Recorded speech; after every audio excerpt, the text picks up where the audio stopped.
But why do you think that so many people want to drive for Uber and Lyft? I was talking with Jeff about this. I hear in a podcast the guys I want to The Brazilian guys yeah from the Brazilian Orlando. guys that Yep. yeah from Florida, the fellas, the Okay. name of the podcast, and they're interviewing a guy, and the guy say have two kind of immigrants in Okay. America. It's Columbus and Cabral. Okay. Cabral discovered Brazil. Okay. Cabral went to Brazil to take all the stuff from there and go back to Portugal.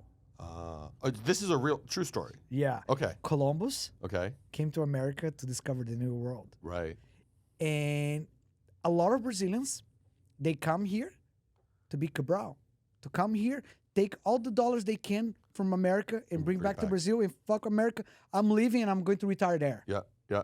And yeah. that's a bad mentality, man, because you come here to make money, you go home, you watch Brazilian news, you talk about Brazilian shit, you hang out with Brazilians. Learning the language is the last thing you want to do because you don't come here to stay here. Yeah. You're You only come it's here temporary. to take some money and Take the resources and then leave. exactly. So that's Cabral mentality. Okay. I'm Columbus, bro.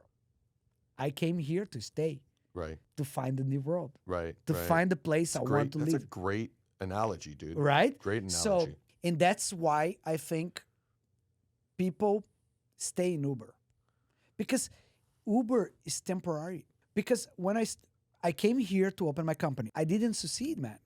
It Yep. was tough. Language barrier, challenges. You don't understand the culture. Right. It's tough. It's a lot of things. So in my thought process, like, I need to make money in dollars, not in reals, because I can't survive Sure. if I sure. don't have. So that's why I use that job Right.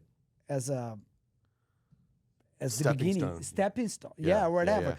So I start driving for Lyft. I took my driver license and I start driving for them.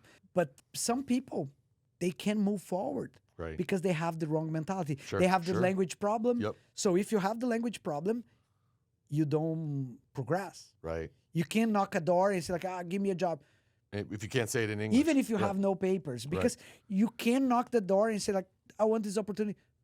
You need to speak English. Right. Right. So these people have like wrong mindset. Even if you are here temporarily, you need to learn the language. You need to learn the culture. You need to hang out with Americans. You need to stay away from that communities like that makes where- you feel comfortable. exactly. It's a comfortability you need to thing, be right? outside You of have to your be uncomfortable. Yeah. You know, it's interesting because we're not actually wavering away from our topic because it kind of all wraps together. But interesting thing is when my parents came to America, my dad didn't speak a lick of English. I mean, he knew a little bit, knew Hebrew, knew all these different languages because of, you know, obviously living in Israel. But his mindset was, I'm coming to America to live and build my future, right? So I remember him telling me that he started driving for my uncle who had the company first, and he would listen to country music because that's what my uncle listened to. And my dad said he didn't even remember, he didn't even know any of the singers, didn't even understand the words, but then started really entertaining and listening. My mom, she learned English through soap operas because Yeah, they you want, told me. because they wanted to learn the language. What I've noticed this generation, but they came to stay. right? But I mean, there are a lot of people. Like, let's take for instance Vander, who works for me. He's a phenomenal human being. Yeah.